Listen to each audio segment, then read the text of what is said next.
ní orúkọ Jésù. Amen. Láàárọ̀ yìí kọ́ wa, Amen. jẹ́ ó yé wa, Amen. jẹ́ ó méso jáde. Amen. Ní pàtàkì kó wa déwájú rẹ̀. Amen. Ìwọ nìkan ló lè ràn wá lọ́wọ́. You are the only one who can help. Ìwọ nìkan ló ń gbàlà. You are the one who can save. Ìwọ nìkan ló ń fún ẹrù kúrò léjìká ẹni. The one can take away our body. Ìwọ nìkan ṣoṣo ló ní ìdáhùn sí ọ̀rọ̀ ènìyàn. The only one Olórí àlùfáà tó ti kó wa déwájú rẹ̀. that has taken us Dáhùn sọ̀rọ̀ ẹnìkankan láàárọ̀ yìí. Amen. in our cases. Ó gba ọlá àti ògo. Amen. Ní orúkọ Jésù mo gbàdúrà. Amen. Our Lord we pray. Nothing, Sí ohun kan. not even a mighty mountain Ilẹ̀ ṣe òkè ńlá. will stand in your way. Dúró lójú ọ̀nà rẹ̀. It will become a plain. Gbogbo rẹ̀ tí ó tẹ̀lẹ̀. I repeat, Mo tún ti sọ. nothing, Kò sí ohun kan náà. not even a mighty mountain Ilẹ̀ ṣe òkè ńlá. will stand in your way. Ni yóò lè dúró lójú ọ̀nà rẹ̀. It will become a plain. Amen. Gbogbo rẹ̀ ni yóò di pẹ̀tẹ́lẹ̀. I've already discussed 4 major points. I'm going to the last this morning. Àti wo kókó mẹ́rin nínú kókó márùn-ún. I said, His grace is sufficient for you. Amen. Oore ọ̀fẹ́ rẹ̀ tó fún ọ. 2, I said, don't despise this your small beginning. Kókó kejì ni kó o má kẹ́gàn ọjọ́ ohun kékeré àbí ohun kékeré tó fi tó bẹ̀rẹ̀ yìí. Your own small beginning, don't despise it. Ìbẹ̀rẹ̀ rẹ tó dàbí ẹni pé ó kéré lójú rẹ yìí má kẹ́gàn rẹ̀. What God has put in you, don't despise it. Ohun tí Ọlọ́run ti gbìn sí ọ nínú má kẹ́gàn rẹ̀. That small thing will become great. Ìyẹn kékeré yẹn á di ńlá mọ́ ọ lọ́wọ́. 3, I said, Kẹta, it is not by might, pé kìí ṣe nípa nor ipá by power. tàbí nípa agbára. It takes the hand of God to lift up. Ọwọ́ Ọlọ́run nìkan ló máa ń gbé ní sókè. Not he that runneth, Kìí ṣe ẹni tí ń sáré. not he that willeth. Kìí ṣe ẹni tó ń It fẹ́. takes God to lift you up. Ṣùgbọ́n Ọlọ́run lẹni tó máa ń gbé ní ga. The last point I discussed for 2 weeks. Kókó tá a wò ní bí ọ̀sẹ̀ méjì sẹ́yìn. I discussed this for 2 weeks. Tá a gbò fún ọ̀sẹ̀ méjì. Thank you very much. The hand that started the work will finish it. Ọwọ́ tó bẹ̀rẹ̀ iṣẹ́ náà òun ni yóò parí rẹ̀. The hand that started the work will finish it. Ọwọ́ tó bẹ̀rẹ̀ iṣẹ́ náà òun ni You yóò will parí rẹ̀. live you will live in houses you build Pé wàá gbénú ilé tó kọ́. and eat the fruit of your own vineyard. Wàá ti iṣẹ́ ọwọ́ rẹ̀. I'm not going to that because I have taken time to discuss them. A tún padà sínú mẹ́rẹ̀ẹ̀rin yìí mọ́ torí a ti wò wọ́n ní kíkún. Where I'm going today, Ibi tá à ń lọ láàárọ̀ yìí. you will not labor in vain, Kó o lè Amen. ṣiṣẹ́ lásán. nor bring forth children for nothing. Àbí kó o bímọ fún asán. Èdè Yorùbá ní ò ní bímọ fún wàhálà, That is, you will not be a ò ní ṣiṣẹ́ lásán, nothing. You will not work in vain. ò ní bímọ fún wàhálà. May you not be a children for Isaiah chapter 65. Ìwé Àìsáyà orí karùnlélọ́gọ́ta. Ètò Ọlọ́run pé kì í ṣe òkè, kì í tiẹ̀ ṣe òkè ńlá The plan of God that not a ló máa dì ọ́ nọ́nà. will hinder you. Kéètì Ọlọ́run má ṣẹ nínú ayé The rẹ̀. plan of God not to come to pass in your life. Àárọ̀ yìí ni mo sọ pé ò ní ṣiṣẹ́ lásán, Amen. Money says you will not ò work ní in vain. bímọ fún wàhálà. Amen. Children for trouble. Ká Yorùbá ẹ̀, ká yìnbó ẹ̀, ká Yorùbá ẹ̀. Wọ́n kì yóò ṣiṣẹ́ lásán. Isaiah 65. Sọ bẹ́ẹ̀ èmi kì yóò ṣiṣẹ́ lásán. Èmi kì yóò ṣiṣẹ́ lásán. Wọ́n kì yóò bímọ fún wàhálà. Èmi ò ní bímọ fún wàhálà o. Bímọ fún Not wàhálà. praying for trouble. Nítorí àwọn ni irú alábùkún Olúwa Ẹni tọ́lọ́run súre lé lórí. They are the ones àti that irú God has ọmọ wọn blessed. pẹ̀lú wọn. Ẹni tọ́lọ́run ti súre lé lórí. Those whom God has Tọ́lọ́run ti ṣẹ̀rọ̀ èpè tẹ́pẹ̀ ò jà. Cause is no more reigning over their lives. Ẹgbẹ́ yẹn o, èpè ò jà. Cause is not reigning over their lives. Gbogbo ọmọ wọn, èpè ò jà wọ́n. All their seed, they are free of cause. Ẹni tí Ọlọ́run súre lé ẹni ìbùkún Olúwa. People that God has blessed. Tí ẹ bá wo Blessed Bíbélì of the dáadáa. Lord. Ẹyọ ẹnìkan Only one person lẹ́yìn ìgbà tí Ádámù ti ṣubú. after the fall of Adam. Ẹyọ ẹnìkan Only one person. lọ́lọ́run fúnwe lé lórí ẹyọ ẹnìkan Blessed. Only one person. Abraham nìyẹn. And that is Abraham. Nígbà tí gbogbo ayé ti padà sí di òrìṣà After the whole nation has tí went gbogbo ayé ṣe ń tó wù ú, they were doing whatever they liked. Ọlọ́run yọ jáde God brought him out. ó ní máa tẹ̀lé mi. He said, follow me. Bíbélì ní tẹ̀lé mi ló wí o, He said, follow me. máa tẹ̀lé mi. Follow me. Kò fún lófin di pé tẹ̀lé mi lẹ́yìn. No other law besides that. But Tó bá ti ń tẹ̀lé mi, once you follow me, ló wá bẹ̀rẹ̀ sí í sọ nǹkan tó máa ṣe fún. and he started telling him Bíbélì wá what ní to do for him. ó gba Ọlọ́run gbọ́. Bible said they believe God, Ọlọ́run wá kà sí olódodo. and God counted it for righteousness. Ọlọ́run wá fún gbèlè lórí. And God bless him. Torí pé ó tẹ̀lé kò jù bẹ́ẹ̀ o. He obeyed. Torí He pé followed him. ó tẹ̀lé. He followed him. Ó fi gbàgbọ́ tẹ̀lé. Follow him by Mo ló fi faith. gbàgbọ́ ṣe. He follow God by faith. Kò ní kó má tọ̀ o. Kò ní kó má su o. No law, no other law. Kódà. No urinator, no pass. Kò tiẹ̀ ní kó má bọ̀rìṣà. He didn't even say you should not worship Ó mú idol. jáde níbi tí wọ́n ti ń bọ̀rìṣà. He brought him out of idol worship. Tẹ̀lé mi. He said, follow me. Òun náà dẹ̀ tẹ̀lé. And he followed Ó God. kúrò nínú ilé bàbá rẹ̀ ó fi gbogbo òrìṣà rẹ̀ ó fi gbogbo nǹkan lẹ̀ kó tiẹ̀. Take every Ó dẹ̀ other bẹ̀rẹ̀ sí thing tẹ̀lé and sọ̀kú started sọ̀kú. follow Wọ́n fẹ́ God. wọgbó lọ. They were entering to pool. Hébérù Hebrew orí ìkọkànlá. chapter 11 Kéde tí mo ń lè yẹn kó lè yé ọ. for a better understanding. Ẹsẹ̀ kẹjọ. Hebrew 11:8. Hébérù orí ìkọkànlá. nípa ìgbàgbọ́ ní Abraham Abraham nígbà tí a ti pè é láti jáde lọ sí ibi tí òun yóò gbà fún ilẹ̀ ìní. Ọlọ́run ní tẹ̀lé mi mo fẹ́ fún ọ níbì kan mo máa fún ọ nílẹ̀ kan. Follow me, I want Ó to give gbọ́. you land. Kí ni ló ṣe? ó gbọ́ Ó gbẹ́kọ̀ọ́. Ọlọ́run á jẹ́ kó o gbẹ́kọ̀ọ́. May God èdè allow you to hear. Ó gbọ́ ẹ̀kọ́ yẹn. ó sì jáde Hear lọ. what God told Nígbà tó gbọ́ ẹ̀kọ́ yé. and he understand. Nígbà tẹ́kọ̀ yé. When he Ó understand, gbé ìgbésẹ̀ lórí ẹ̀kọ́ tó yé. he took a step upon what he understood. Bíbélì lẹ̀ ń kà o. láì mọ ibi tí òun ń rè. Ṣẹ́gbọ́n. Wọ́n ní kò mọ ibi tó máa bóyá inú kànga náà máa mú lọ o. Bóyá inú ẹ̀wọ̀n ni o. Bóyá inú kìnìún ni o. Kò mọ̀. He knew not Kò where mọ̀. he was going. Ọlọ́run ṣáà sọ pé God told him, mo ń mú ọ lọ sí ilẹ̀ kan I'm taking you to a tó particular máa wà land fún ọ láéláé. to be for you forever. Ó dẹ̀ gbọ́ ẹ̀kọ́. He had that. Ẹ̀kọ́ yé. He understand. Ẹ̀kọ́ tó yé yẹn ló gbé ìgbésẹ̀ lé lórí. He followed Wọ́n ní up kò mọ understanding ibi tó ń lọ. his step, not knowing where he was going. Ẹ ti ẹ̀ka dẹ́sẹ̀ kẹwàá. nípa ìgbàgbọ́ ni ó ṣe àtìpólì ilẹ̀ Ṣé ìlérí. ẹni bẹ́ẹ̀ yẹn? Ẹ̀kọ́ ló yé. He Ilẹ̀ ibi tó jẹ́ ó délẹ̀ ń gan. Ó délẹ̀ ń gan. Even when he got to the land, Wọn ò tí ì filẹ̀ ń lé lọ́wọ́. the land Títí ó fi kú. yet to be Kò handed gbá to him. kò gbá ẹsẹ̀ bàtà kan lórí ilẹ̀ He yẹn. is dead. He never. Ó dẹ̀ dúró pé bàbá àwọn ló ní kí n wá. And it's true that Ẹ̀kọ́ ló yé mi tí mo fi wá bí. I understand. That is why I'm here. Ẹ̀kan tó sọ ló gbé mi débi. What he told me, Ẹ̀kọ́ ló yé brought mi. me here. Ẹ jọ̀ọ́ ṣé kò yẹ kó dirú kó digba nínú ilẹ̀ ẹnì kó tó lọ. Don't you think Ew. it's supposed to be expanded? Táàtì mú bọ̀ tipẹ́tipẹ́ tó ti rí bẹ́ẹ̀ tí ò bímọ tí ò God ní has nǹkan been kan. bringing him Ó dórí for a ilẹ̀ very o. long time, even getting. Ìyàwó ẹ̀ kú ṣe ló sanwó ilẹ̀. Even the wife died. He had to pay for where Ilẹ̀ ń náà jà for the sílẹ̀. sepulchre. Ilẹ̀ náà jà sílẹ̀. Same land. Mo ti ń they gbọ́ are nínú fighting dọkumẹ́ntì for. kan lórí BBC lálẹ́ àná. I was listening to a documentary Jẹ́ kí yesterday. àwa ẹni bá fẹ́ mi ò ráyè mo fẹ́ sùn mi ò jẹ́ kí n gbọ́n gbàgbọ́. Wọ́n ní ìjàkadì wà láàrin àwọn Islam àti Christian lórí Hebroni. There Wọ́n nítorí was pé wọ́n níbẹ̀ ni wọ́n ṣe Abraham sí.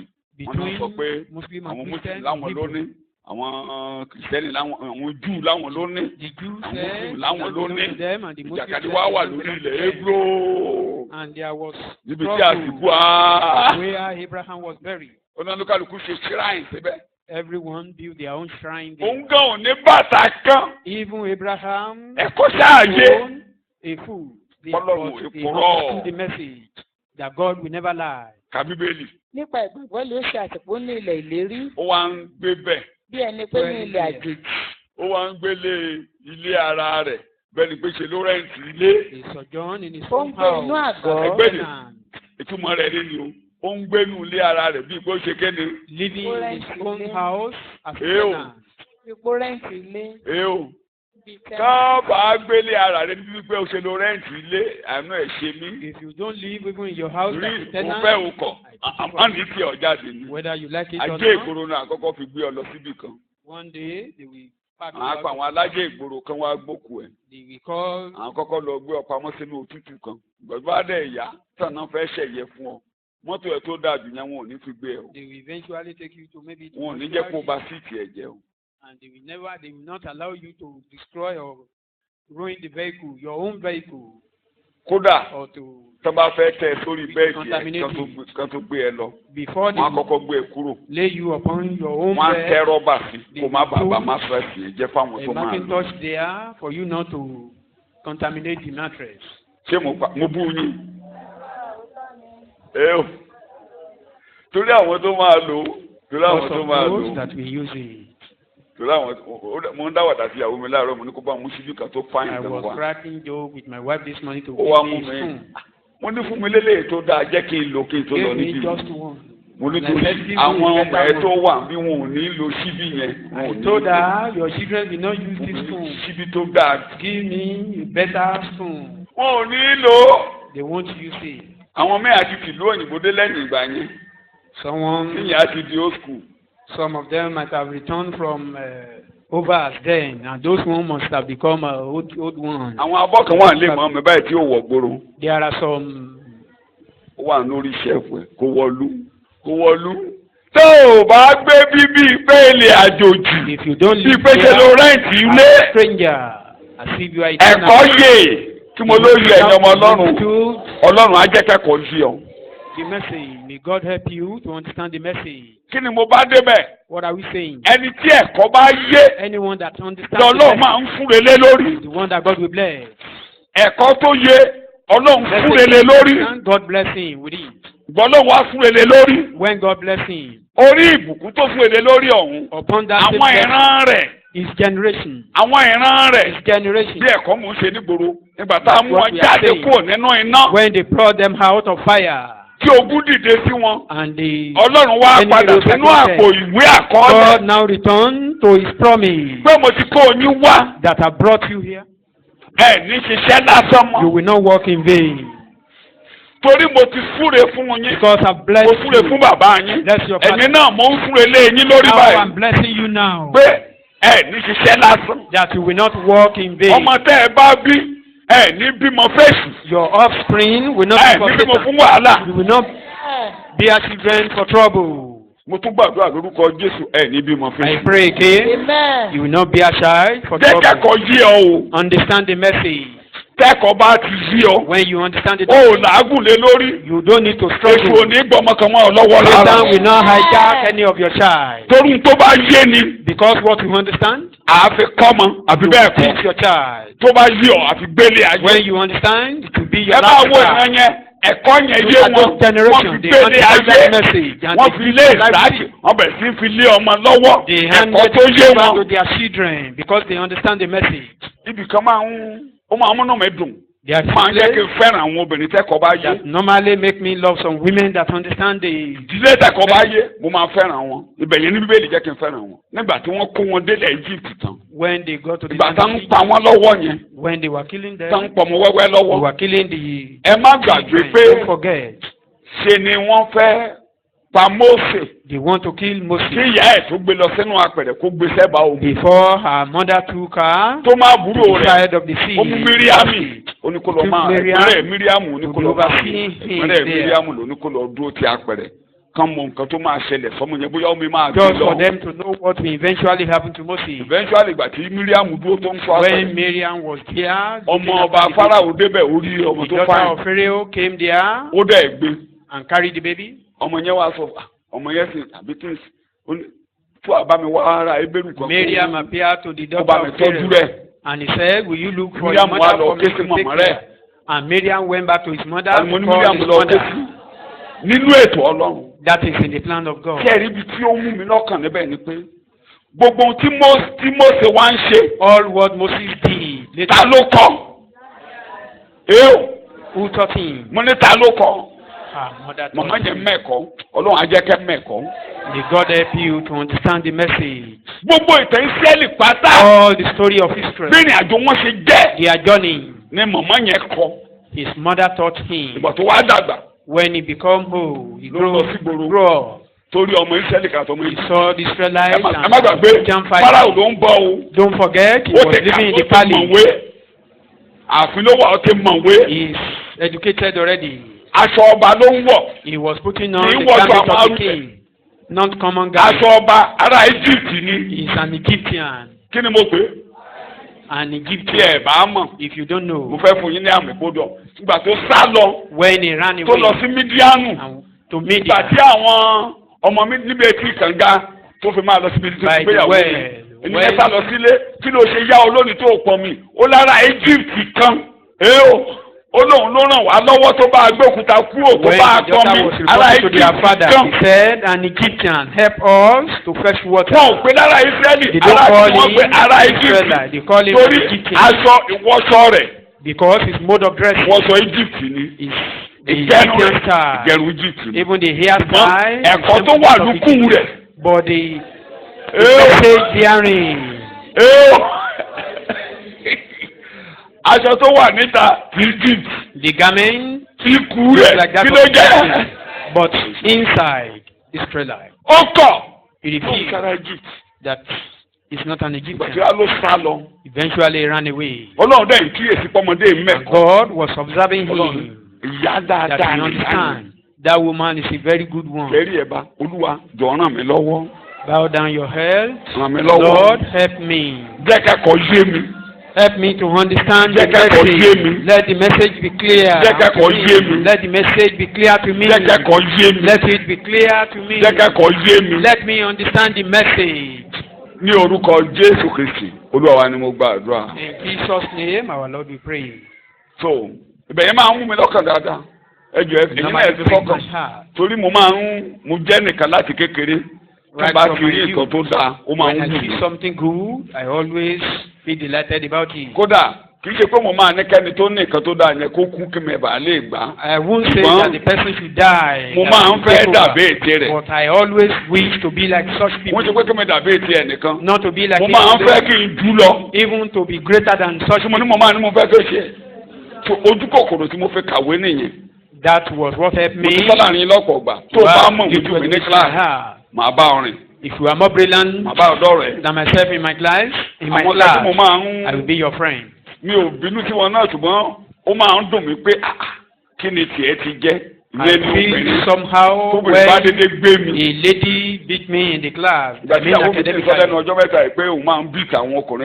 my wife was talking that he normally beat some boys in her class then, I said maybe they are slugging.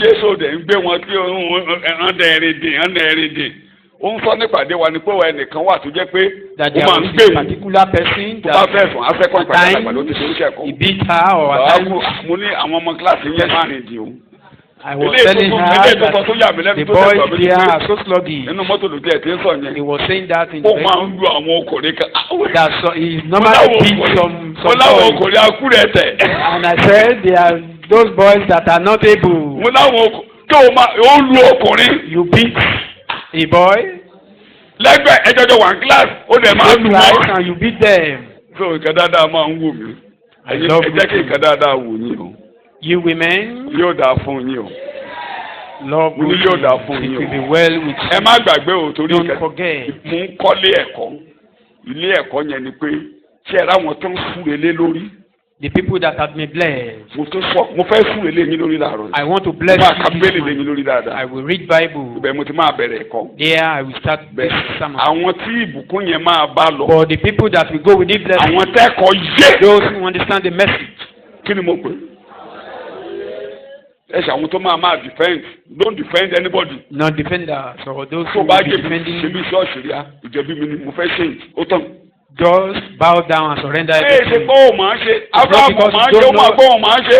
Ó dẹ̀ tẹ̀lé bàbá. Ẹ̀kọ́ yẹ ló ń tẹ̀lé lẹ́yìn. You understand the message. Ẹ̀kọ́ bá yẹ wà á tẹ̀lé Jésù lẹ́yìn. You understand the message, we follow Jesus. Wà á tẹ̀lé ohun tí à ń kọ́. You follow what we are teaching you.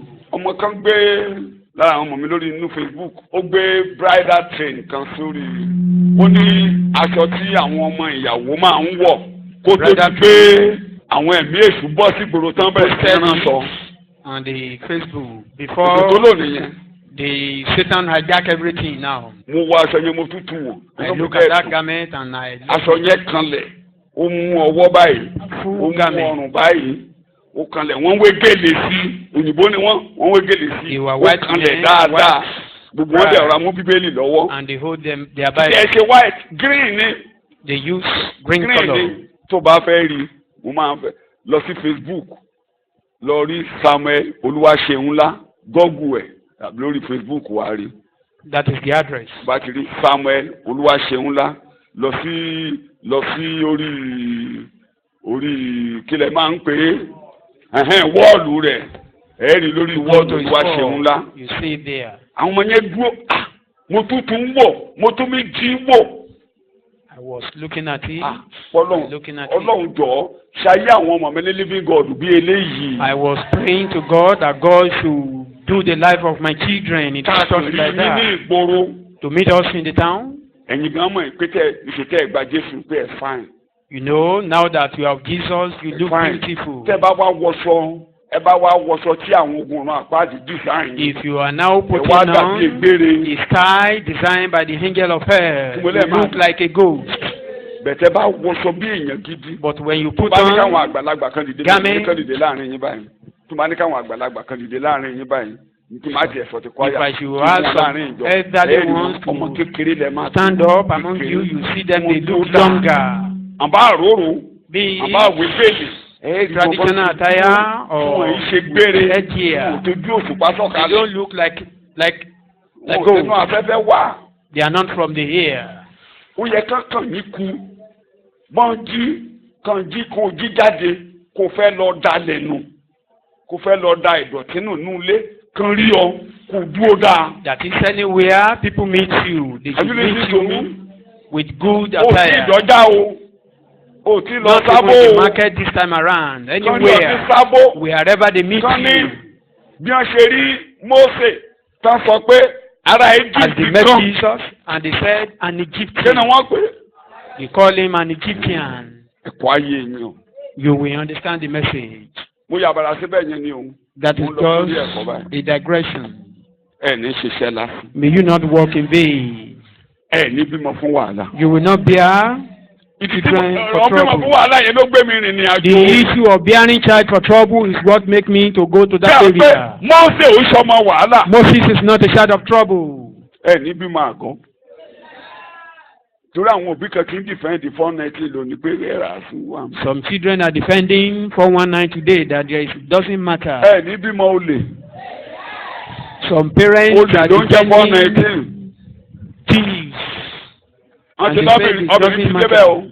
Ladies are also joining them now. ìyàwó mi ṣẹ̀ṣẹ̀ mọ̀ lẹ́nu ọjọ́ mẹ́ta ẹni ẹnìkan ló pè é. Someone called my wife ohun recently, obìnrin ni ó pè é. a lady. ó pè ó bẹ̀rẹ̀ sí lo èdè báǹkì kankan He fún. was using some mọ́mi lóun wá bè lọ́wọ́ ẹ̀. financial language. obìnrin tó ń di ó lóun wá pè mọ́mi lóun pè padà pé. My obìnrin wife tó now jọ called ìdílé olùsọ pé Abba. òun ní kó wá sí báǹkì bóun sọ pé kó lọ sí customer care pé òun á sọ pé 419 ló wá ṣépè ni mọ́mi náà wá. The person was now ọ̀nà called sí obìnrin. a lady. èmi náà mọ̀ kò tẹ̀ sí kẹtẹ́ nìyẹn ò lè ṣe. There is nothing what man cannot do. ọmọ yín ò ní pa yín lẹ́kún. Your child will not make you to weep.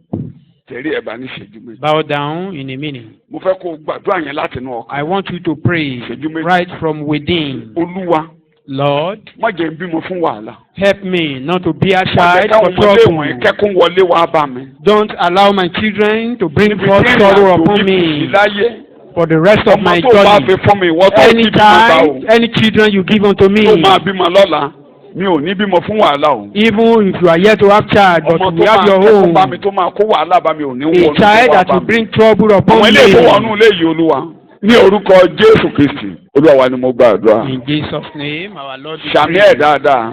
Shout amen. sàmì ẹ̀ dáadáa.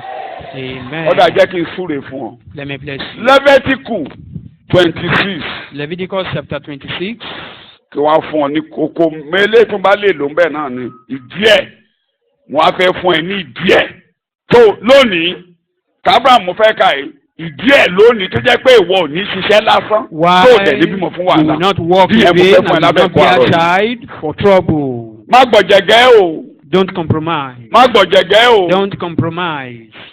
mo yà bàrà mi ò tí ì kà. A digression. àwọn àánú pàdé alàgbà. We were in leaders meeting. àwọn kan tó máa ń dẹ́rù bà mí rè o.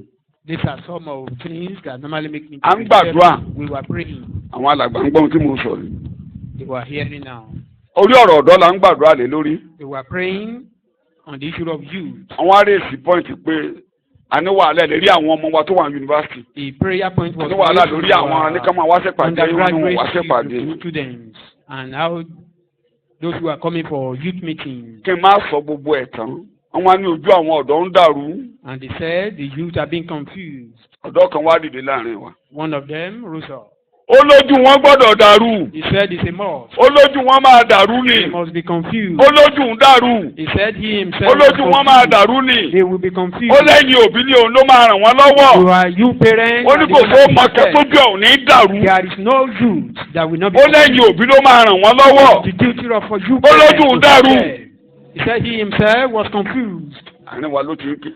He was saying that in our midst. ó ní kí lẹ̀ ń wí. What are you talking about? ó lẹ̀ lójú ọ̀dọ́ ń dàrú. You said. ó lójú ọ̀dọ́ gbọ́dọ̀ dàrú. Why will he not confused? ẹ jọ̀ọ́ ẹ̀yin àgbààgbà ìgbà tẹ́ wà Elderly lọ́dọ̀. ones here. ẹ jọ̀ọ́ sójú yín ò dàrú. Were you not confused bàbá ẹ when you jọ̀ọ́ were still young? ìgbà tẹ́ wà lọ́dọ̀ sójú yín ò dàrú. tí ẹ bá rẹ́ni ràn yín lọ́wọ́. If you don't see ó lójú yín á dàrú. you will be confused. ó lẹ́yìn òbí ló máa gbẹ́sẹ̀ balẹ̀. It's you parents that will take your stand. ó lóun ti lọ tán. That he almost gone. ó lóun ti lọ pátápátá. He almost gone. ẹ kúnlẹ̀ lórí eékún yín. Kneel down. ẹ tó gbẹ́sẹ̀ balẹ̀. And you take your stand. pé eléyìí ò ní wọlé. That this one will not come to this house. pé ẹ̀ní fagbádá kọ̀ràn wálé mi. You will not bring in problem. o ní fi gèlè kọ̀ràn wálé mi. You won't bring problem to this house. wọ́n náà sọ pé àwọn kan ti dàgbà ju ẹ̀kọ́ tá à ń ṣe ní Monday fún àwọn ọ̀dọ́ yìí. Said some of them are older than the. bẹ́ẹ̀ àwọn ọ̀dọ́ gbogbo wọn bẹ̀rẹ̀ sí dìde a ní láti ayébáyé a ní ṣe bíbélì náà wàásù níbẹ̀ ẹ̀kọ́ wo ni wọ́n dàgbà jù. Bible is being preached. èèyàn ń dàgbà ju ẹ̀kọ́. Can one be wọ́n older ní than èèyàn ń dàgbà ju ẹ̀kọ́. No one is older than. sẹ́mínà wà tàbá fẹ́ ṣe sẹ́mínà fáwọn ọmọ yunifásitì ọ̀tọ̀ ṣùgbọ́n à ń fi ṣẹ̀kọ́. But sermon. mo ṣe báyìí. I was looking at them. ìgbà tí mo gbọ́ èmi náà wá dìde mo ní. I now rose ọ̀pọ̀pọ̀ mo up. máa ń jókòó sẹ́yìn ìgbà kan wọ́n ṣe ẹ̀kọ́ kan lórí holiness. There was a sermon delivered on holiness. mo ní wọ́n ṣe ẹ̀kọ́ yẹn ní holiness ní ṣọ́ọ̀ṣì. ó máa ń mú mi mọ́lẹ̀ ẹmu tó máa ń lé Normally mi. pin me down. mi ò lè wa mọ́tò lálẹ́. I can't drive in the night. ibi tó dùn ni mò ń wa mọ́tò mọ́. I drive on sẹ́wọ̀n pété ẹlòmíì bá ń wò mí ní mọ́tò tẹ́ kí mi mo lè má rí yín. At times when Mama you bá meet mi me jà while o. driving, I may not see you. má ní pásọ̀ gbéraga mi ò rí ọ o. I don't see you. Don't say I'm proud. I only Mo sì ń lọ. focus. mi ò ìwé ẹgbẹ́ o. I don't look sideways. ìyàwó mi ló máa bá mi wérò tá a bá ti ń lọ pé fìtà alágbájá náà rí yẹn ògbà mi àti kọjá ìkí tó bèrè mi ò rí ọ mi ò rí ọ mi ò kẹ́ rí ọ rárá. I don't see you. mi ò rí ọ rárá. I can't ojú ọ̀nà see kan you. ṣoṣo ibi tójú mi ṣiṣẹ́ mọ yẹn. I only focus mò ń wà á lọ. in my front. ìgbà tó bá yá màá gba driver tó bá yá màá gba driver ṣùgbọ́n bẹ́ẹ̀ I go drive myself yẹn mi ò ní wàrà mi pa. mi ò ní wàrà mi pa. bá ti fẹ́ kó lé ṣàbáyé mi ò ní wa mọ́tò. If I want to travel out of Ilesha, I ojú don't ọ̀nà pa mi wa drive. mọ́tò. I will never màá drive. rẹ́ni gbé mi àwọn ọmọ ọlọ́run kan wà tán máa fẹ́ ṣẹ́ wọn sílẹ̀ tán máa gbé mi. There are children of God that tí ò bá will sí drive me. mo rí àwọn èèyàn nígboro tó máa ràn mí lọ́wọ́ tí màá fún lówó tá ṣẹ́rẹ́ tó gbé mi lọ ṣùgbọ́n mo ń bọ̀ ní láti ṣọ́ọ̀ṣì sílé mi. But from church to my house, I drive. so kí ni mo sọ débẹ̀ ni pé What are we ìgbà tó saying? bá ti wá di pé ẹ̀kọ́ wọn ń mú mi mọ́lẹ̀ màá rántí pé When I discovered tó bá that taná mọ́ mi I'm lójú being late, kò mà sí mo with ṣe their fẹ́ sermon. rìnà dénú ilé. That is why I don't normally wait till they finish. ẹ̀kọ́ yẹn tán bá gbé wá sáàárín yín If that sermon ẹ̀yin is gẹ́gẹ́ ká mọ̀ ó máa mú yín in mọ́lẹ̀. the church, ẹ̀ ní bímọ fún sit wa. down. Will you not be a child for trouble? ojú ọ̀dọ́ ń dàrú o ẹ̀ ní bímọ fún wàhálà. I be confused. May you not be a children for trouble? ó yẹ kí mi so mi ò ní padà sórí ẹ̀ mọ́. I'm not going back. Ìlànà àti má bímọ fún wàhálà ni pé The procedure kẹ́kọ̀ọ́ yí ọ. to bear children for Kó o trouble, gbẹ́kọ̀ọ́ yẹn kó o gbé délé. Kó o gbẹ́sẹ̀ balẹ̀ lórí ẹ̀kọ́ tó yí ọ. You Fi kọ́ mọ. Fi gbélé ayé. what you understand. Ó máa parí o. No. Teach your children. Ó Make parí. it, let it be your lifestyle. Ojú àdàrú ó skul ẹgbẹ́ dání ṣọ́ọ̀ṣì yìí ti lé jù ṣọ́ọ̀ṣì yẹn ti lé jù. Àwọn ibi tí ò lé wà ń gbòòrò kò lé tó yẹn màmá kò lé tó yẹn bàbá. Lálá tó ròkè gbólóńbọ̀. Whatever goes up must come down. Ẹ ní bímọ fún wàhálà. You will not rear child for trouble. Ẹ ní bímọ fún wàhálà. You will not rear child for trouble. Leviticus 26. Ìwé Lẹ́fítíkù orí. Beginning from verse 5. Láti ẹsẹ̀ ìka. Lẹ́yìn fúnre díẹ̀ lé lórí. Orí Abrahamu ni wọ́n pọ̀ ìbùkún yẹn lé lórí. Torí ó mẹ̀kọ́. Gbogbo èyí tó bá mẹ̀kọ́. Gbogbo èyí tó bá fi ìgbàgbọ́ tẹ̀lé Jésù lẹ́yìn. All those who follow Christ. Ẹ lè pa òfin Mósè mọ́. You cannot keep the law of Moses. Ẹ̀yin ọ̀lẹ́ ń tẹ̀ láàfáà. Tẹ̀ ń fi ìgbàgbọ́ ń ṣe bí sunbí. Those who follow Jesus dogmatically. Tẹ̀ ń tẹ̀lé pé Bíbélì wí, Jòhánù wí, Gàlátíà wí, Mátíù wí, tẹ̀lọ́ra ń ṣe báyìí pẹ́ẹ́pẹ́ẹ́pẹ́.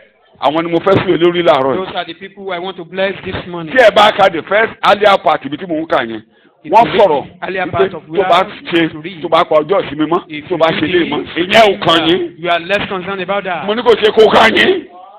Mo ní kò ṣe kó kàn yín. You are less concerned about that. Torí àwọn táwọn nìkan máa pa mọ́, wọn ò pa mọ́. Those that this law were given us are unable to keep it. Ṣùgbọ́n ìgbàgbọ́ Abraham kí ni mo pè é? Abraham. Kí ni mo pè é? The faith of Abraham. Ó gba ẹ̀kọ́ yé. He understood. Tó bá ti jẹ́ Olúwa ni. He is God. Bí èdè bàbá Pétérù. Like the language of. Tó wà nú àkọọ́lẹ̀ dọ̀la. Pé lẹ́yìn Jésù ẹyọ ẹnìkan tó rìn lórí omi ni Pétérù. After Jesus, the only person that walked upon the sea was Peter. Ní gbogbo àgbáyé jẹ́ tọ́lọ́run ti dá ènìyàn. Ever since the lẹ́yìn Jésù olùgbàlà. After the tó rin orí omi. that walk upon the sea. Ta ló tún rin orí omi sẹ́yìn mọ́? Who next?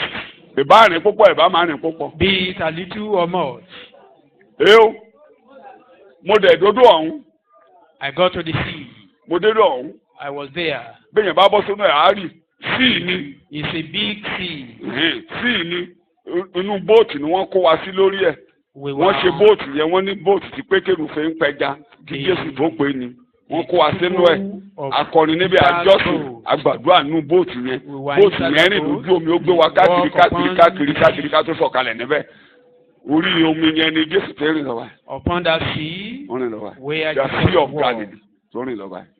Odò Galilee. Pétérù ní tó bá ti jẹ́wọ́ ni sọ pé kí n máa bọ̀ mo fẹ́ ìwọ ni mò ń tẹ̀lé ayé mi ti wà fún ọ ìwọ ni mò ń tẹ̀lé máa tẹ̀lé mi máa bọ̀ kí ló ṣẹlẹ̀ sí Pétérù ò ní nípa lára èdè mi nìyẹn tó bá ti tẹ̀lé Jésù pẹ̀lú gbogbo gbàgbọ́ ojú ò ní tì ọ́ ò ní dààmú láyé ayé rẹ ò ní dàrú wọ́n lè fi ọ́ ṣe yẹ̀yẹ́ omi ayé ò ní gbé ọ lọ. Èdè bàbá Paul nìyẹn. Wọ́n ní ẹnikẹ́ni tó bá gbàgbọ́ ojú ò ní tì í. Wọ́n á fi ọ̀rẹ́ rìn. Ọmọ pásítọ̀ ni ọmọ living God ni ọmọ kẹ́nìkan. Lórúkọ Jésù ojú ò ní tì ọ́. Ò ní ráre láyé. Ẹsẹ̀ karùn-ún tẹ̀lé wọn. Bá mi gbé sókè, bá mi gbé sójú fọ́nrán, bá mi gbé sójú fọ́nrán. Leviticus 26. Lẹ́fítíkù orí kẹrìndínlọ́gbọ̀n ẹsẹ̀ ìkarùn-ún. Tó máa ti sọ Yorùbá ẹ̀ máa sọ ní mo torí Yorùbá yẹn lè mọ yé mi ó lè mọ yé mi torí mi ò mọ Yorùbá tó bẹ́ẹ̀ ọ̀yá ẹsẹ̀ ìkarùn-ún. Bàbá yín yóò sì dé ìgbà ìkórè àjàrà. Your threshing will continue until great harvest. Ìyẹn ni pé oúnjẹ ẹgbẹ́. That is, you have sufficient. Tẹ̀bá oúnjẹ ẹgbẹ́.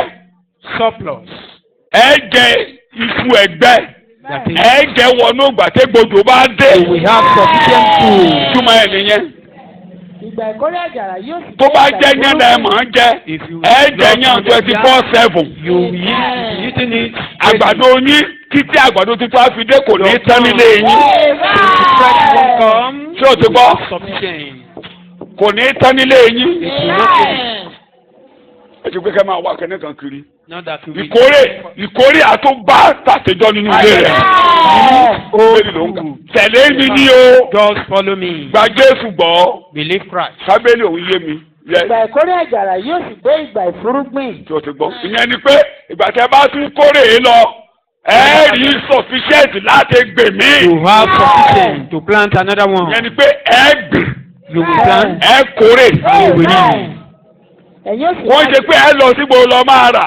ẹ ní nínú ilé tẹ̀ máa fi gbìn ọ̀ mí. You have sufficient to plant for another season. Ẹ̀yin ó sì máa jẹ oúnjẹ yín sí àjẹyó. Ẹ ó sì máa gbé ẹlòmíì rẹ́rìn. Some are loving. tó bá wù ẹ gbà mí gbọ́. If you like, believe tó bá me. wù ẹ níṣẹ́ ni mò ń ṣeré. If you like, make jest of tó it. bá wù ẹ jókòó ti Arẹ́gbẹ́ àti Oyinlọ́lá àti gbogbo àwọn politics. àti Buhari àti gbogbo wọn gálagàlà tó ń lọ sí Defend ìjọba the lé politics lórí. if you like. tó bá jẹ́ pé Ọlọ́run ló ń tẹ̀lé. If you follow God. ó jẹ oúnjẹ àjẹyó. nílùú yìí ó jẹ oúnjẹ àjẹyó. Satisfied. má gba 5,000 tó ń pè ní gbòòrò. Don't collect 5,000. Ráìtì máa délé yín lọ́sẹ̀ má gbà lọ́wọ́ wọn o. They will bring rice to you this week. Ebi wà ní gbòòrò o. Though there are hunger outside. Wọ́n ń pè wọ́n ti ń pè owó ti dé. They have been distributing it. Owó ti wọ̀ gbòòrò. The money is in town now. Kí mo ló wọ̀ gbòòrò. Ẹja mi tó bá ti di Sunday pé wọn ò pín owó dọ̀dọ̀ ní àfitẹ́ ẹ̀ bá ní. Bẹ́ẹ̀ ṣe wà ẹ́gbẹ̀rún wọ́n ti fi ń lọ ní. They might have been trying to give it to you even now. Ẹ rí àwọn kan owó ló ń sọ̀rọ̀. Àwọn kan lára àwọn òṣìṣẹ́ ìjọba àwọn pensioners tí wọn ò gbowó láti 2015 ẹ rí wọn tán dé fìlà oyin ní tán dé fìlà oyin bọ́lá kí ló ń sọ̀rọ̀. Those who have not been gratuity tí wọ́n bá lọ. gratuity, but now they are putting on caps of those politicians just because of money. Iná kú ṣeré. They are all playing. Ìyàwó mi ti sọ ìyàwó mi lọ sí Òṣogbo ní about a week or two ago. My wife traveled down to. Gratuity wọ́n máa bẹ̀ o owó tó lé ní owó tó ń gratuity ẹlòmíì lọ sí 4 million 5 million. Gratuity of some of them. wọ́n ní kí wọ́n á gba 100,000. 4 million or even 3 million, and they were now giving them just 100,000 out of millions. Kí ni a ní kó fi 100,000 ṣe náà.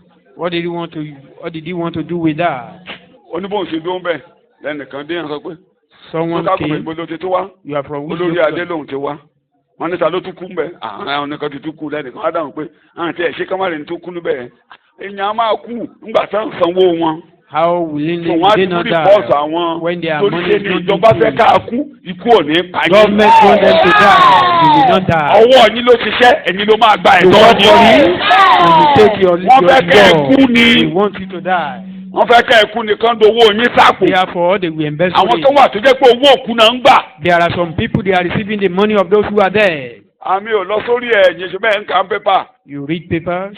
gbìnà ti gbé TCO kan ó ní bá ṣe ń jẹ wọ́n á ti owó yẹn gbàtàn bá ti ń sáyìn kíní láyé wọ́n bá ti ń sáyìn wọ́n á kàn déédéé rí o lè déédéé rí aláàtì kíní kan mílíọ̀n nínú àkáǹtì yẹn. You may just see receive some alert of millions of naira. Before you know it TCO àti pé fóònù ẹ pé ẹ pàdé mi ní bank. And the TCO mistake ni owó will tí mo call san you. yẹn o so wọ́n ló wá máa san owó yẹn wọ́n á kó jáde nínú àkáǹtì ẹ̀ wọ́n á kó fún. You will just withdraw the money. so wọ́n á lò ẹ́ àti channel. They will just use you as a channel láti gbowó òkú jáde. to push out the money. bẹ́ẹ̀ yẹn sanwó yẹn sákàtì mi kò rí mọ́. If anyone should pay such money to my account, mi ò ní náà. I will not spend èmi it. máa lọ sókè ní. I will go èmi á dókè. up. táwọn ìjọba bá sì yọjọ fọwọ́ sí fún wọn. bẹ̀bẹ̀ máa dókè máa rí If pọ́ọ̀tù ẹ̀ the lókè. government assign it for them, then I will know. máa dókè torí owó òkú náà ń ná. You are spending the money of those who have worked but not paid. máa wojú Don't wọn. look at them. tó bá wù ọ́ sọ pé ìjọba tó fẹ́ táyé ṣe lóde. If you like, started rejoicing that ìdí ni gbogbo the yín ti government tó has 3 been years ago pé ṣéǹgì ti dé ṣéǹgì ti dé. 3 years ago, majority of you are rejoicing that change has come. mo ń fún relé ọ lórí. I'm blessing you. àwọn tó gbẹ́kọ̀ọ́ Those who tí ẹ̀kọ́ yé to the message and tó understand, tẹ̀lé Jésù lẹ́yìn. follow Jesus. bó kú àwọn kan sójú ọ̀run ẹ̀ ní táwọ́ náà. tàbí Be bẹ́ẹ̀ ni rested. ọ̀nà tó máa gbà jáde mi ò mọ̀ o. How it will come out, I don't know. wí sókè kí n gbọ́ àyànú lÓlúwa yóò ṣe. ọ̀nà tí ó gbé gbà ní èmi kò mọ̀. ṣùgbọ́n. Gbogbo àgbàdo lórí fún mi gẹ́gẹ́ bí ọ̀rọ̀.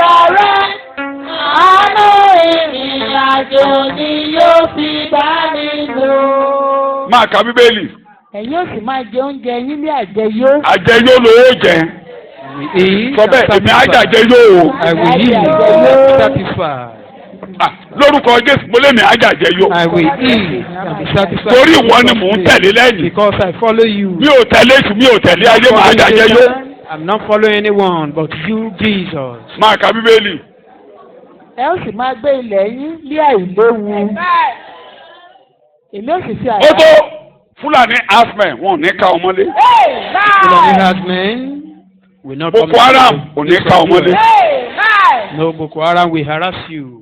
wọ́n ti pàdé àdúrà tá a fẹ́ gbà yìí o. Come ṣé ẹ̀rẹ́ ẹni tó bá ti náà máa gbé bí pẹ̀lú ìbẹ̀rù. anyone that kò ní wọnú ètò ìjọba. fearfully will not be enthroned. pé ìbẹ̀rù la máa fi gbélé ayé. Will be living here fearfully. bí àní sùn wọ̀. That will not ó sleep. lòdì sí ẹ̀kọ́ ìgbàlà. It contradicts the message of the ó gospel. lòdì Ọlọ́run ló bá jà. It's fighting. tani mo ló bá jà.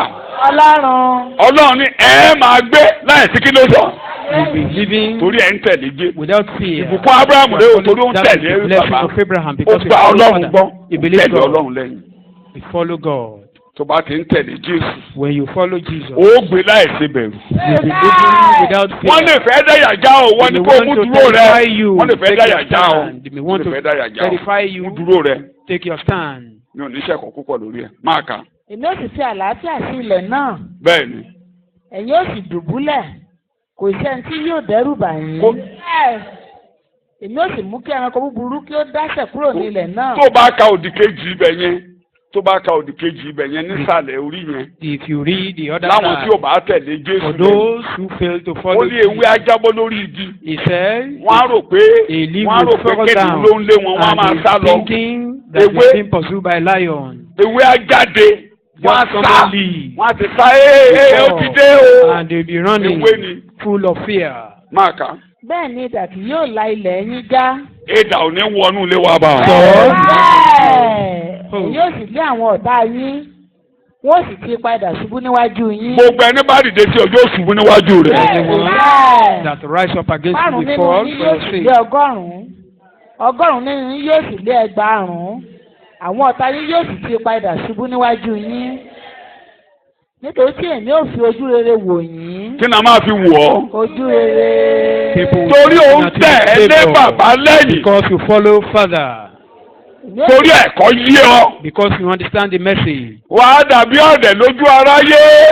You be like a Gbọ́ ojú ọ, Ọlọ́run á ṣojú eré sí ọ lára báyìí. God will show favour unto you. Níbikíbi tó bá wà, favour will locate you. Wherever you find yourself, favour will locate you. Kábíyèsí kò jẹ́ kí n ṣẹ̀ṣẹ̀ kan ti ẹ̀kọ́ ká máa lọlé. èmi ò sì sọ yín di púpọ̀ èmi ò sì gbé májẹ̀mú mi kalẹ̀ pẹ̀lú yín ẹ̀yin ò sì máa jẹ ohun ìṣígbẹ ẹ̀yin ò sì máa kó ohun ẹ̀gbẹ jáde Ká nítorí ohun tuntun. ó ti ẹ̀sàyìnbó ẹ̀ Yorùbá nìkan náà ń kà sí mi. Àbẹ́mi ni ò jẹ́ kó o ká ò fẹ́ ka ni. Ò fẹ́ ka ni ò pẹ́ ni. Torí mo ní ìṣígbẹ yẹn mẹ́mọ̀ tó mọ̀ ẹ́. And ye shall eat old store. And forth old because of the need. Oh yeah, I'm calling modern translation. You will eat the old supply and clear out the old because of the new. Ǹgbọ́ bá rí ohun tuntun, fífi tuntun bá dé, wàá kẹ́gbẹ́ jáde nínú ilé. Wàá kó àwọn nǹkan àtijọ́ kúrò. You pack out Wàá kó old tuntun sí. things, then a new Tó ti one yí ọ. will place there. Títí kan aṣọ. Èyí ṣe pé wàá lọ máa ra tòkunbọ̀ lọ́jà. Your Wàá kó bread. àwọn eléyìí tó ti lò díẹ̀. Tí The o one ti is ṣá, due. wàá kó wọn kúrò. That Wàá is kó not yet tuntun wọlé. paid. Pack them Amen. out and you bring in new ones. Bẹ́ẹ̀ ló ń kà. Moreover, I will make my dwelling among you. Ọlọ́run ní mo fẹ́ máa gbé nínú yín kí n want to gbé dwell láàrin gbé yín. mi kalẹ̀ láàrin yín. Máa ṣe bùgbé mi. Mo ti fi Tabernacle. ọkàn mi kì yóò sì kórìíra yín. ibi tọ́lọ́run bá ti ń gbé. Where God dwell. Kókó yẹn mo fẹ́ mú jáde kí n tó máa ṣẹ̀kọ́ lọ. Pé Ọlọ́run á ráyè. God will Jẹ́ have kọ́lọ́run chance. ráyè nínú Let ọkàn God rẹ. have chance in your heart. Wọ́n sọ̀rọ̀ Mósè Ọlọ́run ráyè nínú We rẹ̀. are talking of Ẹ̀kọ́ ráyè nínú God rẹ̀. have chance. The message have chance in his heart. Wàá máa ru Ọlọ́run kiri nínú ìrìn àjò You báyìí. be carrying God about Ibi o bá wherever ti you dé go. àpótí ẹ̀rí ni. Anywhere Ibi you ò go, ní bá ọ your láyé. ark of covenant, even if not before you. Ní pàtàkì, Especially, kókó yẹn mi ò lè máa sọ tán. I may not finish that point. Bí kan ṣoṣo tó lágbára. One major Gbogbo point. nǹkan tí mo sọ ẹ̀fẹ̀ máa dé báyìí. Why all Pé these things will come a upon ní you? olórí àlùfáà tó ń bẹ láàyè. Because we have a high priest. that is Living alive, high a priest. living high priest. A living high priest. Olórí àlùfáà tó wà láàyè. Ikú ò lè mú kúrò. Death cannot take him away. Hebrews chapter 7. Hébérù orí keje. Ẹgbẹ́ ní 23. Hebrews chapter 7. Hébérù orí keje. Ẹsẹ̀ ẹgbẹ́ ní 22 kó lè yé wa.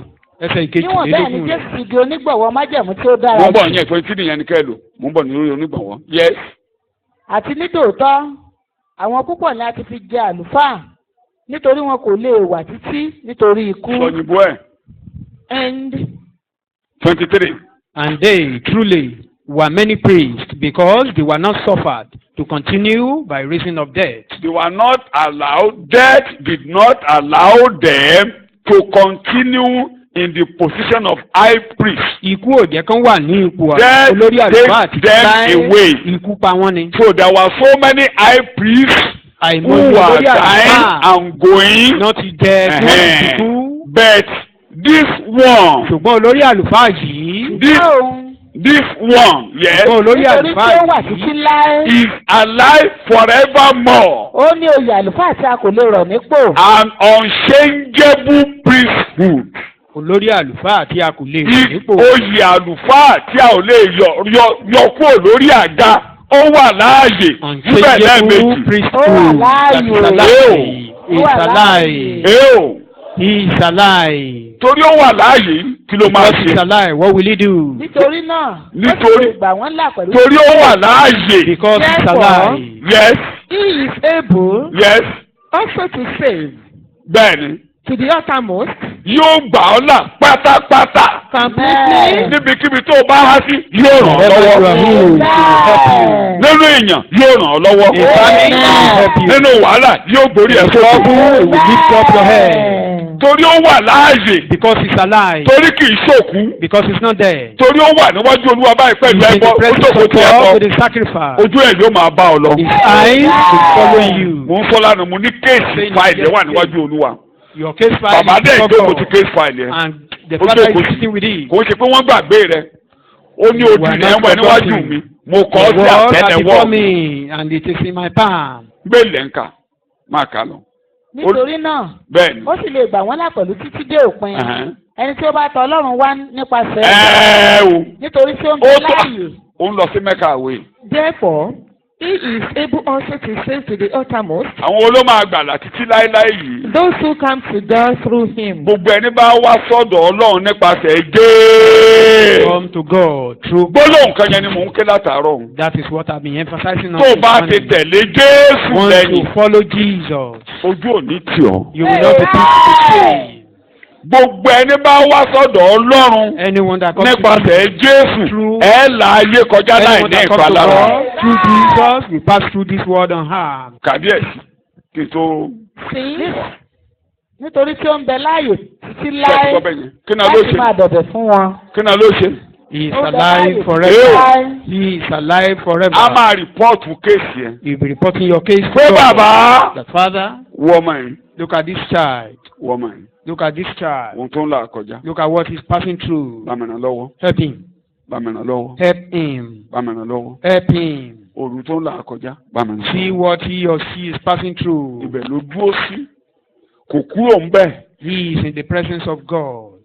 Since he is always living to make Ẹ má gbàgbé olórí àlùfáà Ísírẹ́lì The high priest of tó bá ti Israel, kó wọn lọ báyìí. when he took them Tó to gbé the wọn presence léjìká of lọ God, báyìí. Tó bá ti ṣe gbogbo ohun tó ń ṣe. Tó bá tẹ padà tó bá ti kúrò after bẹ́ẹ̀. finishing, Ó tún dọdún tó ń bọ̀. after Kí ni mo finishing that pè? for that year, Kí mo tún pè? next year, Ṣùgbọ́n àwé once yìí in dúró a year. síbẹ̀. But this Jesus remains in Kéèsì the ẹ̀ wà presence ń of bẹ̀ pé God. bàbá wu ọmọdé Your yìí. case is reporting your Orí case ẹ̀ ó jókòó sínú often. ṣọ́ọ̀ṣì. Èfún àjẹ nílé bẹ́ẹ̀ ni o. He's sitting in the church, no food at all. Gbèsè owó sùkúrù ọmọ rẹ̀ wà lọ́rùn rẹ̀ bẹ́ẹ̀ ni o. Even the debt of Kódà the ìyá school rẹ̀ mi fees. já pé àwọn ọmọ sùkúrù máa wọlé bẹ́ẹ̀ pé kí lóun ti fẹ́ ṣe. The student will soon resume Wo now. bẹ́yẹn wo bẹ́yẹn. No. Ó dẹ̀ ń tẹ̀lé mi o. And he's following Ó me. ń tẹ̀lé mi o. He's following me. Wọ́n ní kán lọ kéde ó bá mi kéde. He go Ó ń tẹ̀lé for mi. Ó ń outreach. tẹ̀lé mi. Ẹ̀kọ́ yé He understand the message. bá mi yà lẹ́nu. Surprise him or Gbogbo her. ẹ̀yin bẹ́ẹ̀ ìyanu lẹ máa fi Such sọ́kọ́ lé wọ́n. God will surprise you. Ibi tẹ́ ẹ ti rówó ẹ̀ ní mọ̀. Where you will get the money, you may not know. Ẹ ní jalè o. You will not see. Ṣùgbọ́n Ọlọ́run yóò yà yín lẹ́nu. For God will surprise Wọ́n ló rò pé kò rí ọ. you. You may think He's not seeing you. Wọ́n ló rò pé kò rí ọ. You may think He didn't see you. Gbogbo ohun tó kó lé yà yẹn. All that you. Wọ́n ló wà bẹ̀ láti máa fẹjọ́ rẹ sùn. Jesus remained there to report Ẹ̀bẹ̀ your tán case. ló ń bẹ̀bẹ̀ yẹn. Only beseeching Tó bá God. lóhun kóhun If there is anything tó lóhùn ní kọjá. that Yóò ti ẹsẹ̀ bọ́ ọ̀rọ̀ yẹn. He will step into your case. Yóò ti ẹsẹ̀ bọ́ ọ̀rọ̀ yẹn. He will step into your case. Tó bá níbi tó ń bọ̀ yóò dènà mọ́. If there is any uncoming Yóò dènà mọ́. blood way. Tó o bá lágbára bó o ṣe rí ẹnìkan dédé di ọwọ́ mi If lápá. you don't have power, someone will just hold your hand and lift Ẹ̀yin you náà up. máa rántí nígbà míì tẹ́ ẹ bá lálàá kan tó lágbára. At times Bí when ẹ̀mọ̀ you bẹ́ẹ̀ have ṣe yọ a very ẹ̀ka big dédé ni dream, pé ọwọ́ ẹ̀rí kàkà you dédé just see invisible hand and lift you ọmọ tó up. ń dúró tì í tán sọ o tí ì sọ pé lórúkọ Jésù o ọkàn dédé sá Even lọ. before you call the name of Jesus, Ìka Ọlọ́run yóò kọ ọ̀yọ́. the hand of God will save you. Ìka Ọlọ́run yóò lànà fún The ọ. hand of God will open the way before you. Jésù ni o tẹ̀lé o. Just follow Jesus.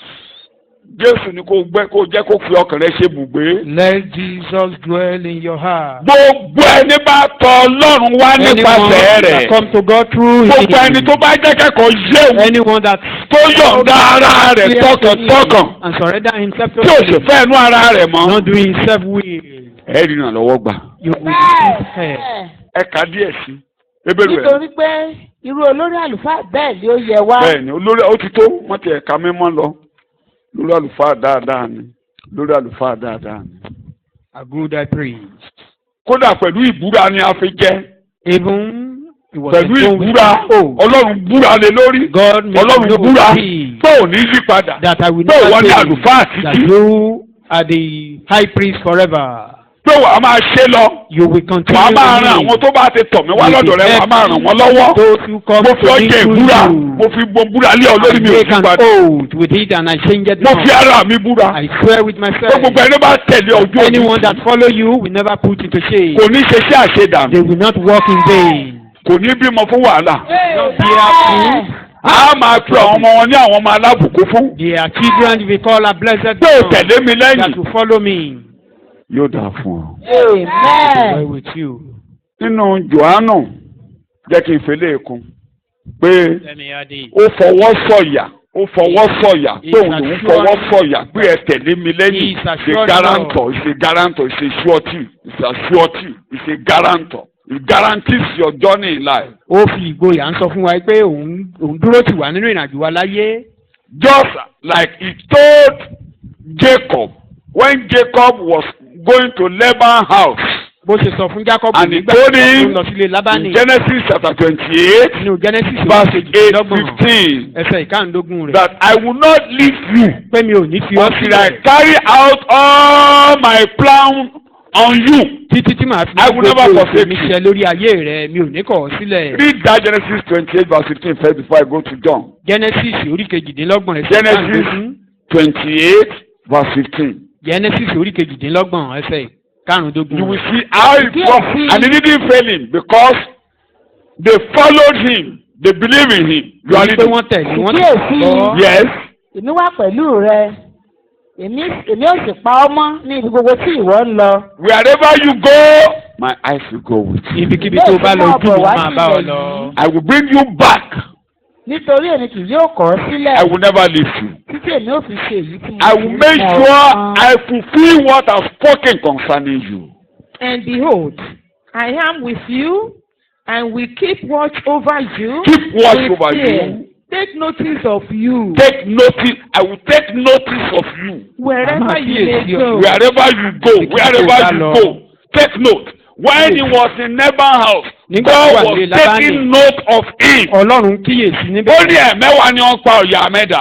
Said you change Olúwa kò jẹ́ kó pa mí lára. my Ó ní Ọlọ́run bàbá mi My àti ẹ̀rù wages were sáàkì paid 10 ó wà times. pẹ̀lú mi. But God Ó ní never allowed òkòlù me márùn to mi lọ harm nílẹ̀ me. yìí. You would have Ó sent jẹ́ me ìṣàṣedà. away Olóòrùn empty-handed. ìṣàṣedà. You will not walk in vain. Ọlọ́run gbójú sí lára báyìí. God was Sẹ́ni yẹn bá ti fẹ́ lu ní jìbìtì. Looking Ọlọ́run at á sọ́ ní him. ìbùkún.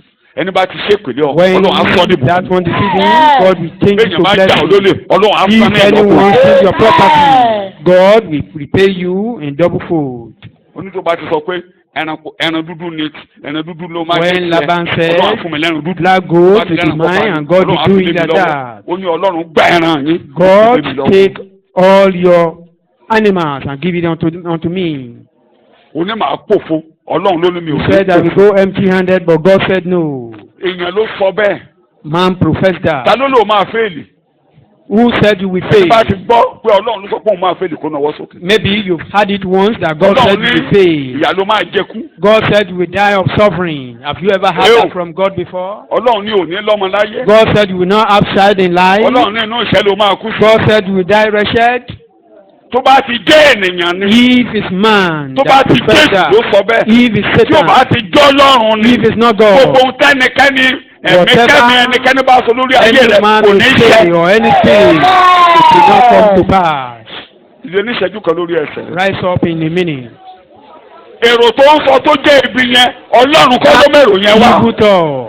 Èrò ibi yẹn ó ṣe Not of tọ́lọ́run. God. It's not of Sọ bẹ́ẹ̀ God. èrò ibi yẹn ò ní ṣe mọ́ mi That lára. evil thought will not be fulfilled over Àlá my ibi life. yẹn Ọlọ́run kọ́ ló mú wá. That bad dream is not Kò from ní ṣe mọ́ ọ God. lára. It will not be fulfilled. Ọlọ́run It's kọ́ not ló to wí pass. bẹ́ẹ̀. It's not from God. Àkọọ́lẹ̀ Ọlọ́run kọ́ nìyẹn. It's not a document of God. Àkọọ́lẹ̀ Ọlọ́run kọ́ nìyẹn. It's not written by Ilé ò God. ní ṣe nínú ayé rẹ̀. It will not come to pass. Ìrònú yẹn ò tọ̀dọ̀ Ọlọ́run wá. That thought is not from God. Tó bá ti Jésù tó bá ti jẹ́ èèyàn ni kò dẹni ìfibú. If it's a man, let Lórúkọ him be Jésù kò removed. dẹni ìfibú. Let them be removed. Ìmọ̀ náà tí yóò The ṣẹ. thought will not come Ìmọ̀ to náà pass. tí yóò Will dúró. not stand. Ní orúkọ Jésù Kristi Olúwa wa ni mo gba àdúrà. Jesus name, our Lord, we pray. Má lu jìbìtì níbi ọwọ́ o. Jésù ni ó tẹ̀lé o. Just follow Jesus. Don't be a dubious man. Bọ́ọ̀nì ọlára má kùn. Even if they are oppressing you, Bójú don't sókè. look up unto God. Kò sí ẹrù kan tán kó lọ sọ́lọ́ ò ní dá padà. There is nothing taken away that will not be restored. Bẹ́ẹ̀ yẹn gbẹ́sẹ̀ lé promotion. If someone is sitting Má upon your worry. position, don't stress yourself. Sáàmù abọ́lọ̀ ń fọ́. Just continue telling God. Tani mo ní kó máa bá sọ. Ọlọ́run máa kó pamọ́ fún ọ ní. God is only keeping them for Ó you. wà ní reserve. They were keeping them. Tani mo ló wà.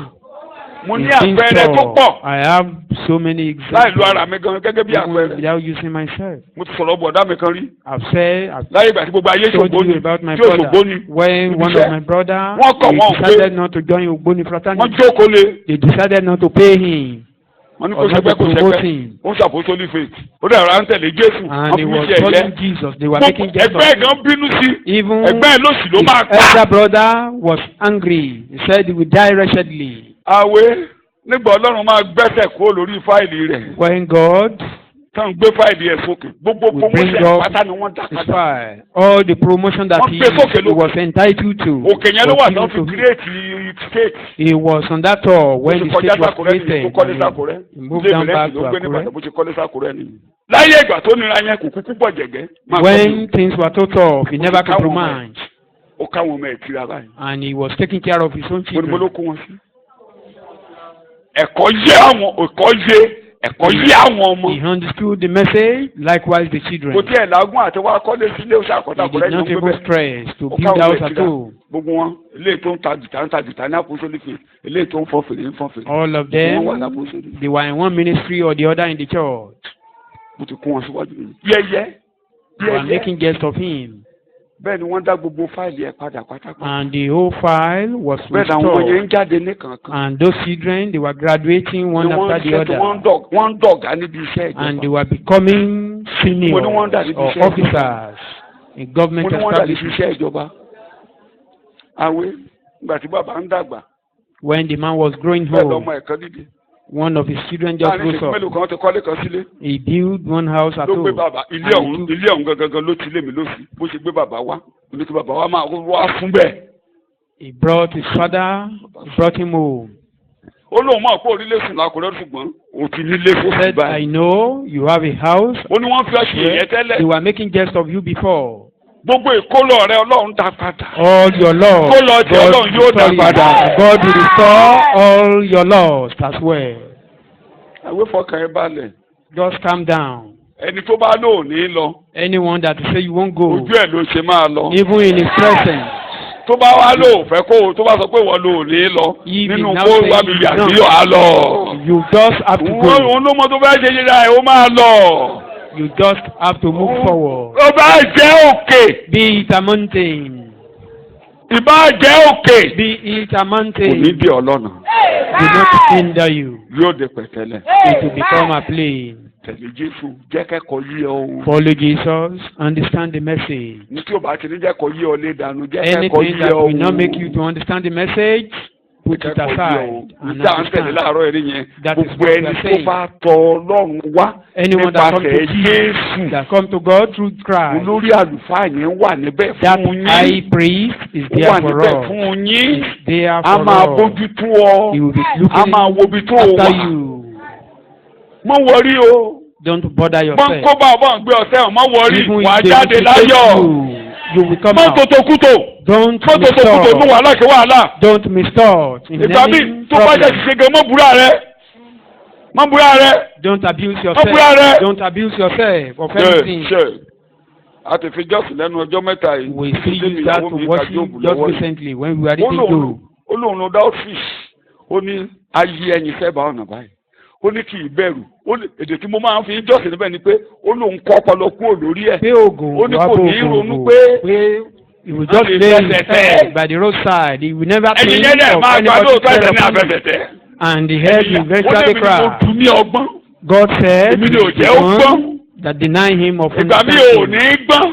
At times, Ṣé you àmọ́ will pé not ìgbà téèyàn bá ti understand. ṣé àwọn kéèyàn téèyàn bá ti ní wàhálà. You Ẹni know, tí ò gbọ́n tó when ní you àwa have máa sọ problem, pé ó yẹ kó o ṣe someone báyìí. that is not even as Èèó mọ̀ búra rẹ̀. you are, you will be directing Bygone yourself. is bygone. Don't abuse yourself. Bójú sókè Don't kó wo forget Jésù to Olùgbàlà. just look up unto Jesus. Ta ni mo ní kó wò? Àfi ìjọsìn inú ilé kódà mo sọ inú ilé mo ní ìgbà tá a ní wàhálà yẹn. Wọ́n ló dé yẹ ká ṣe bọ́gláàrì wa yẹn kó ní àgànnábì kan o. When we have the problem, some people are now advising us Burglary to lè ní supposed olórí to do the burglary to the one that will be able to Wọ́n ní open. màdàmú mo ní ìṣẹ̀dá tó kọ́lé yìí o. Àdẹ̀ ṣàgànnàdì sí bọ́gláàrì kan. I was now telling my wife that this Orí kò the sẹ́ni tó ń ṣe new burglary, building we burglary. did not do it. So ní gbọ́n nígbà míì torí Ọlọ́run At lẹ́kùn times, wáyé not yín. wise because God has. Dàbí òmùgọ̀. You just Torí máa rà tọ́lọ́ máa fàyè yín because you dá. don't know what God wants to do Nǹkan mi with máa your ṣẹlẹ̀ tó life. lè ní yín lára. There Má are things that will happen má that we not tòtòkútò. understand. Don't mistake. Forget. Kó o gbàgbé rẹ̀. Joseph nìyẹn. That is just. Forget. That's Manasseh. Mo gbàgbé àná. Mo Forget. gbàgbé ìyá àná. Bygone. Mo gbàgbé ọ̀tẹ̀ àná. I've forgotten. Mo gbàgbé ìyanilódì àná. Mo gbàgbé àṣìṣe àná. The mistake of old. Bóyá èmi gan ni mo gbéraga. Maybe Gbàgbé ẹ̀. I was proud then. Just forget it. Torí ẹ̀ sọ pé bọ́ ìyẹn gan gbéraga. You may be saying Gbàgbé that ẹ̀. is even proud. Just forget about that. Ẹ pẹ̀lẹ́ o bùrọ̀dá ẹ̀ ǹlẹ́ o tó délé. Àwọn bọ̀dá yẹn bọ̀dá Júdà orun ló fún o kò tó àgùntàn kankan o. Josie will be reporting Gbàgbé to ẹ̀. his father. Just forget about all those things. Sáré pé mi ò tẹ ìgbéraga sí bọ̀dá Júdà. Even Bóyá ṣe because bọ̀dá I Júdà was kan ló ń tọ́ta mi o. proud to that brother Judah. Mo máa Maybe he fẹjọ́ ẹ̀ was the fún. one who brought Gbàgbé ẹ̀. salvation. Gbàgbé ẹ̀. Just forget it. Mo tiẹ̀ mọ̀ pé bọ̀dá Isaka ò tiẹ̀ fẹ́ràn mi láti I ilẹ̀ kò tiẹ̀ know kò kàkà láìkí it mi. was Issachar Ibi ló ń rò that lébi hated lórí. me. He Òun thought of gan ló ní evil. káwọn ará He was the one Palamúdíánì rèé. called the Midianite. Ó dà kọ́ lọ́hùn dà fún. Wọ́n mọ̀ wí bẹ́ẹ̀. Don't Gbàgbé say ẹ̀. that. Don't Gbàgbé ẹ̀. repent. Forget it. A dà fún ọ. It will be well with you. Ọlọ́run ń bójú tó ọ. God is looking after you. Ó ń wù ọ. He's looking at you. Olórí àlùfáà ò jókòó ti nǹkan míì ju The ọ̀rọ̀ high priest rẹ̀. is not sitting with any other thing than your case. Ó ń bá ní kẹ́dùn nínú àìlera gbogbo. He's bothering with you. Ó máa agbára rẹ̀, ó máa ìlera rẹ̀, ó mọ ohun tó lè ṣe, ó mọ ibi tó ti máa ṣubú kò ní kẹ́kọ̀ọ́ ṣubú. Where you can fall and he will never allow you to fall. Bàbá dáadáa, A good father. kákàsì yẹn ra ọ létí, ìyẹn náà rántí. You Ọ̀rọ̀ ìgbà tẹ́ remember? bá wọn ka Bíbélì bá wa máa yé yẹn. When you read Bible, you now understand. Ọ̀dọ́ àgùntàn tá a pa ṣáájú. The lamb, Yẹn ni pé slaughter bàbá máa ń fẹ́ a before máa the beginning ṣubú. of the heart. Which bàbá máa ń gbé àmà ṣubú. God knows that we will eventually fall. Ádámù ló If ṣe. not for Adam, tó dáa ju Ádámù lọ́lọ́run ṣe fún wa. God is better than ètò Adam. tó God wá has kalẹ̀ for nínú us. Jésù ó ju ipò tí The Ádámù wà plan of lákọ̀ọ́kọ́. Christ Jesus is better àìṣe than pé the Ádámù position of àkọ́kọ́. Adam. We cannot be compared with first ògo Adam. mọ̀nàmọ́ná lògo Ádámù. Glory that is ẹni what ẹran ara was that ẹni of ara ni Adam. ẹni ara ni ẹni ilẹ̀ ni The man of ẹni ẹ̀mí God. ni Olúwa láti ọ̀run wá. You are spiritual. God bí from ẹni above. erùpẹ̀ ṣe rí bẹ́ẹ̀ ni gbogbo ẹni erùpẹ̀ bẹ́ẹ̀ ni tí Like ọ̀run the ti man rí of God, bẹ́ẹ̀ ni so also ẹni tí is the ọ̀run man ti of rí God. bẹ́ẹ̀ kọ́ But ẹni the man ẹ̀mí of ni the yín spirit, so hallelujah. we are the man of spirit. òun ló fi jẹ́ pé àwọn ogun ọ̀run àpáàdé ò ní dààmú ayé That is why the host of hell cannot trouble your life. ẹ di ẹrù jẹ̀jẹ̀ fáwọn áńgẹ́lì You become a terror. tí mo lẹ́ẹ̀dà fáwọn áńgẹ́lì ẹrù jẹ̀jẹ̀. You become a terror to the angels. ẹrù jẹ̀jẹ̀ eléyìí tẹ̀sù gbé Ádámù ṣubú yẹn èṣù ò ní gbé ọ ṣubú láéláé. Satan, kò lágbára lé ọ lórí ni. because he has no ẹ power gbẹ́dẹ̀ over rẹ̀ your ẹ tẹ life, ejò you will walk upon ẹ tẹ snake àkéèké mọ́lẹ̀. and upon scorpion. jẹ́ ẹ̀ka Jòhánù yẹn ká máa lọlé. Let me read John. mi ò lè ṣẹ̀kọ́ yẹn jù yẹn Let's lónìí go. pàdé mi ní sọ̀jí. Jòhánù orí kẹwàá John 10, 27 verse 20, ẹsẹ̀ ìkẹtàdínlọ́gbọ̀n. ó yá. John 10, 27. àwọn àgùntàn mi gbọ́ ohùn mi. tí o mọ̀ pé mi ò kó lórí ẹ̀kọ́ kan You ṣoṣo. know, I maintain. Gbólóhùn kan. mo ní kó o gbọ́ ẹ̀kọ́. I mean, you hear ìgbé the tí mo message. wá ké lónìí nìyẹn. That is what I'm shouting. farabalẹ̀ today. kẹ́kọ̀ọ́ yí ọ. Understand the message. má wá ṣọ́ọ̀ṣì àwa náà. Don't come to church in vain. ìjọbi tẹ́ ẹ wá sí àìtó òróró àìtó mi. Church that you come to. kò sí ìgbọ́wọ́lé àwọn àgbà. kó dìgbà tí wọ́n bá gbọ́wọ́lé ọ. That until the elder wọ́n day fi has lọ upon wọlé you, òsì ń bí. come and sprinkle your house with lọ wẹ̀wẹ̀ ọjọ́ méje òsì ń bí. Go and Bẹ́ẹ̀ni àdúrà ò sí ń bí. bí. àwọn àgùntàn mi kí ni wọ́n ṣe. My chief. gbọ́ ohùn mi èmi sì mọ̀ wọ́n wọ́n á sì máa tọ̀ mí lẹ́yìn. tí o rí bẹ́ẹ̀ ni gbogbo àwọn tó bá tọ̀ Ọlọ́run wá nípasẹ̀ Jésù. Anyone that come to God, wọ́n á máa tọ̀ mí lẹ́yìn. they will be following me. èmi sì fún wọn ní ìyà nípẹ̀kun. àwọn yẹn wọ́n níyè They wọn kì have yóò ṣègbé life. láéláé. láéláé ẹ̀ ní parun. And you will not perish. kò sẹ́ni tí ó lè já wọn kúrò ní tí o ti ọwọ́ gbọ́ mi. máa gbọ́ kọ èdè yẹn lẹ̀ kó kébì Write bá ń bà ọ́ down. tẹ́lẹ̀ fọkàn ẹ̀ If you balẹ̀. are afraid, calm down. fagisi ní bíbélì ẹ̀ kò sí Underline it in ẹni your Bible. No one. àbọ̀wà ní bíbélì tẹ̀lé Or òwe is- kò sí nínú tiẹ̀ Is he, kò sí ẹni is he not in your tó Bible? lè dá No wọn gbà one kékeré. can snatch you out of him. ọ̀tá ní his ìgbésí hand. pé wàá bọ́ ò ní bọ́ lọ́wọ́ jù. Enemy be trying, but will ẹnìkan not lè be sọ pé snatched wàá away. ṣubú Someone may be planning for your fall, ò ní ṣubú. but you will not fall. ó lọlẹ̀ ò ní lọlẹ̀. You will not go down. kò sẹ́ni tó lè da yí ẹrú lọ́wọ́ Jésù. No one can track your life. in yẹn the la fi ń presence yan of nígboro Christ. wọ́n máa lájẹ kan wọ́n bí kan When they say there is one wish somewhere, ojú ẹ̀ láti máa jẹun we will eat even in his presence. tí o ti gbọ́ tó bá dẹ̀ lóun fẹ́ jẹun àfun ní gàrí jẹ If he like to tó bá eat dẹ̀ it tó up, fẹ́ he jẹ will give lóun it fẹ́ to mú him. ámújẹ ara rẹ̀ If he want to suck blood, he will suck his own kí blood. wọ́n ló máa ṣe ámújẹ ara He rẹ̀. will suck his own blood. kò sí ẹni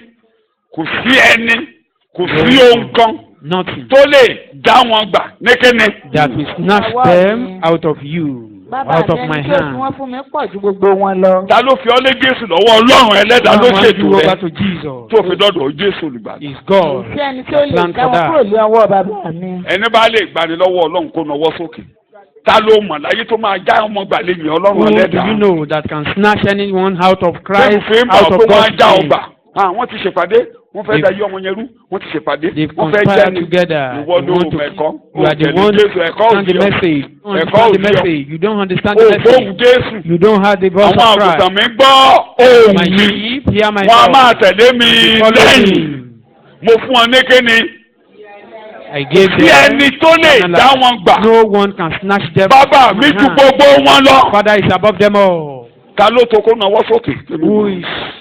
Who can withstand ta ló God? mọ̀ láyé tó ju bàbá lọ. Whom do you know that can withstand God? kọ́kọ́ ẹ balẹ̀ Just calm down. gbórí ẹ lépílò kó sùn. Sleep. n tí mò ń sọ fún ọ láàárọ̀ yìí ò ní ṣiṣẹ́ lásán. Do not walk in vain.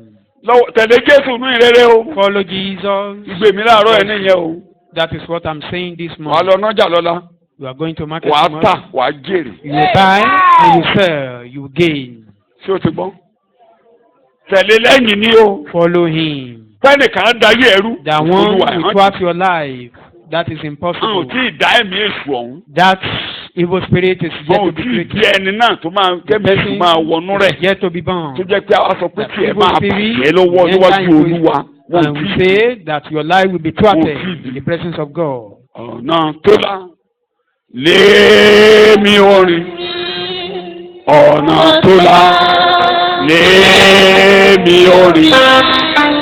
Ọ̀nà tó la lémi orin. Èmi ò tẹ́lẹ̀ kí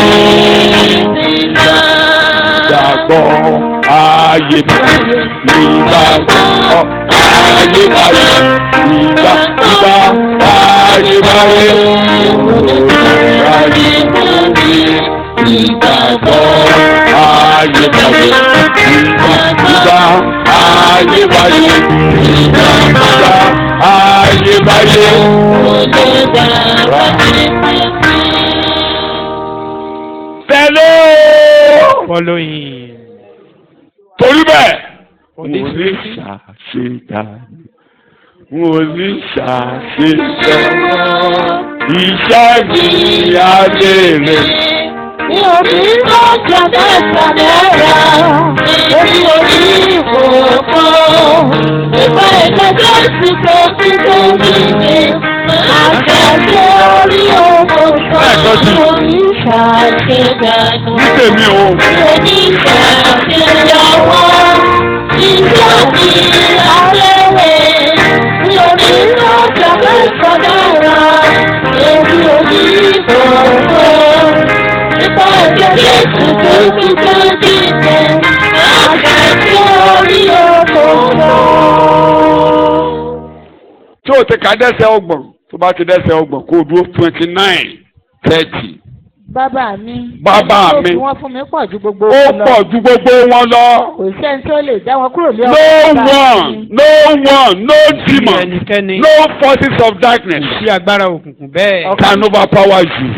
Bẹ́ẹ̀ ọ̀kan lè ní àti bàbá mi já sí. Èdè bàbá Jésù olùgbàlà ni. Kí n tó parí ẹ̀kọ́, Before I end this sermon, mo padà sí Hébérù orí keje, back to Hebrews chapter ẹsẹ̀ ìkejìlélógún. verse 22. Máa kàn fi ẹsẹ̀ kan túmọ̀ rẹ̀ la máa lọ lé. Just a verse there. Ọ̀pọ̀lọpọ̀ ẹsẹ̀ túmọ̀ ṣùgbọ́n ẹyọ kan ni màá lò. 22. Níwọ̀n bẹ́ẹ̀ ni Jésù ti di onígbọ̀wọ́ májẹ̀mú tí ó Guarantor. Ó di onígbọ̀wọ́ wa. Ó ní kán da sí òun lọ́rùn. He said we should Ó ní tó bá put ti it jẹ́ upon pé him. ìlànà àkọọ́lẹ̀ ikú oró mi. He Àkọọ́lẹ̀ agbára tó gbé mi dìde kú òun òkú. of my death or the Àkọọ́lẹ̀ ẹ̀mọ tí mo gbé lọ sórí ìtẹ́. Àkọọ́lẹ̀ bí mo ṣe jókòó lórí àga olórí àlùfáà. Ìrètí pé mo ń padà bọ̀. Ìrètí pé tí ẹ bá kú ẹ yè. Ìrètí pé mo pèsè ilé sílẹ̀ fún yín. Pé mo lẹ́yìn fún ọ lẹ́yìn ayé. Tó bá ti jẹ́ yẹn lẹ́yìn fi ayé yín dìde tẹ̀lé mi lẹ́yìn. You stand upon this and you follow Mo fọwọ́ me. sẹ̀yà ojú òní tì. I'm assuring you, you will never be put into shame. Tẹ́ ẹ bá ti gbọ́wọ́ lé pé mo wí bẹ́ẹ̀. You Èmi náà believe sọ that pé I said it, bẹ́ẹ̀ ni mo wí. and I will pronounce it that yes, I said it. Màá ní bẹ́ẹ̀ ni mo wí. I support it that yes, I said it. Kí n tó fẹsẹ̀ tí mo fẹ́ fi túmọ̀ rẹ̀. Mark 16. Ìwé Verse Máàkù 20. orí kẹrìndínlógún ẹsẹ̀ ogún. Ajẹ́kẹ́kọ̀ọ́ yé yín. Ó garanti ìrìn àjò àwọn apostoli. Ìgarant Wọ́n ń lọ ní ibi gbogbo. guarantee. Ó ń fìdí ọ̀rọ̀ rẹ̀ múlẹ̀. They were going Verse everywhere 20. and in Ó ń fìdí ọ̀rọ̀ rẹ̀ múlẹ̀. they confirm his jáde lọ. word. Bẹ́ẹ̀ ni, Wọ́n sì ń wàásù níbi gbogbo. bí ẹ ṣe ń jáde lọ, As you are going tí ẹ ń jẹ́rìí Jésù, and you are Olúwa yóò máa fìdí ọ̀rọ̀ rẹ̀ múlẹ̀ nínú ayé yìí. God will establish Yẹ́n ló máa gbé mi his lọ. word or confirm Mo ti it. tó, mo ti bọ́, mo ti lọ, táìmù ti lọ lọ́wọ́ mi, Ọlọ́run á bá ọ ṣiṣẹ́. God will Ọlọ́run govern máa you. ṣe bá ọ ṣiṣẹ́, ò ní ṣàṣedànù. You will not walk today. Nítorí náà, òun yóò kíyè sí ọ̀rọ̀ rẹ̀ láti mú un ṣẹ lórí ayé.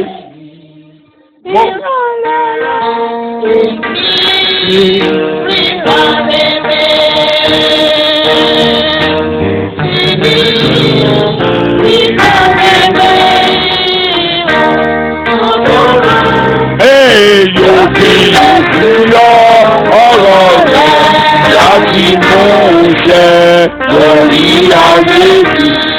tó bá ti ń tẹ̀lé ìrere Oh, the gospel. gbogbo ntọ́lọ́run sọ yóò ṣẹ mọ́ ọ la. All war are said you will fulfill in your ojú ò ní life. tì ọ́ You will not be put to shame. ò ní ṣàṣedànù You will not walk in vain. ojú rẹ yóò máa bá yín lọ. The eyes of God will ọwọ́ follow rẹ yóò you. gbé ọrú He send you up yóò with ní you. bá ọ nínú ìrìn àjò He will láyé. not before you upon in the journey. àwọn àgùntàn mímọ́ omi My sheep hear my wọ́n voice tẹ̀lé mi lẹ́yìn. and they follow me. olúwa mo dé sọ̀dọ̀ ẹ láàárọ̀ Lord, yìí I've come to you this láti morning tẹ̀lé ọ lẹ́yìn to follow you torí o léètò fáyé mi because you have plans for my ètò tó life. onídẹ̀ máa ṣẹ mọ́ mi The lára. plan will be fulfilled ẹ in jẹ́ ká my gbàdúrà life. lórúkọ Jésù Let Olúwa us wa. pray. o léètò fún ayé mi You have plans tiẹ̀ ló dẹ̀ for my máa life ṣẹ and your tiẹ̀ ló máa ṣẹ Your every other thing will will not come to pass. gbogbo yòókù your own ṣẹ. program will be fulfilled in my life. Ètò ìwọ Ọlọ́run láṣẹ lórí ayé mi.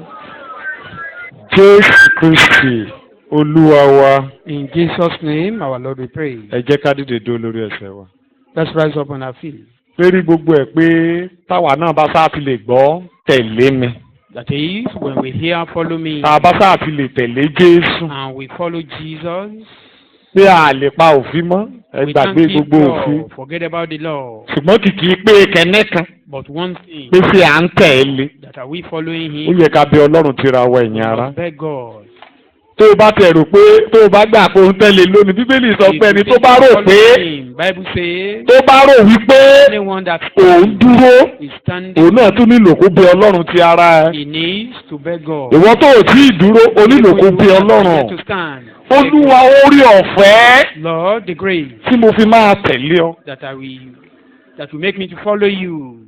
Bíbélì sọ wípé nínú ìwé Hébérù orí kọkànlá yẹ. In Hebrew chapter Ó ní tó bá jẹ́ pé wọ́n fi ìlú ibi tí wọ́n ti jáde sọ́kàn. if they had kept the Ó ní wọ́n á in padà. mind, the city where they came out, they would Ibi tó have ti come jáde back. wá ó ti kúrò lọ́kàn wọn. That is, they have Olúwa orí ọ̀fẹ́ tí mo fi máa tẹ̀lé ọ. Mo fẹ́ gbàgbé tẹ̀yìn. grace to follow you. I want to forget. Mo fẹ́ máa wo Jésù. I want to be looking Orí ọ̀fẹ́ tí mo fi máa ṣe. grace to do that. Lórúkọ Jésù dá lé mi lórí ẹ jẹ́ ká sọ di àdúrà. Follow me in Jesus' name. Ìwọ ni mo ní kó gbàdúrà fún ara ẹ o. You pray for yourself. O nílò orí ọ̀fẹ́. The grace. Bó o bá ń tẹ̀lé lónìí tó o rò pé o ń tẹ̀lé lónìí o sì nílò orí ọ̀fẹ́ náà. And you think you are O following. sì nílò ìrànlọ́wọ́ náà. You need help. Bó o bá tí ì tẹ̀lé tó ń ṣe ìpinnu yìí fún ìgbà àkọ́kọ́. You are determined for the Ó mà nílò kó time. béèrè fún orí ọ̀fẹ́. Ask for the grace. Olúwa jọ̀ọ́ rán ìrànlọ́wọ́ sí mi. Send help to me, O God. O ń gbọ́ ìpè yẹn lónìí o. You are hearing the call. Pàápàá ìwọ tó wà níbẹ̀ níbi tó wà lábẹ́ ẹ̀kọ́ yìí fún ìgbà àkọ́kọ́ tó ń gbọ́rú ìpè bí eléyìí. For the first time. Tí wọn náà ń ṣe ìpinnu fún ìgbà And you àkọ́kọ́. are deciding within Pé mo fẹ́ you tẹ̀lé Jésù. that I want to follow Pé you. mo fẹ́ tẹ̀lé Jésù. I want to follow you. Ìgbà yẹn ni àwọn ìbùkún yìí á lè jẹ́ tiẹ̀. Those blessings will be yours. Ìgbà yẹn ni àwọn ìbùkún yìí á lè jẹ́ tiẹ̀ bẹ Ọlọ́run ti ara ẹ̀ pé Olúwa Blessings will be yours. That jọ̀ọ́ ràn mí lọ́wọ́ rán ìrànlọ́wọ́ sí mi.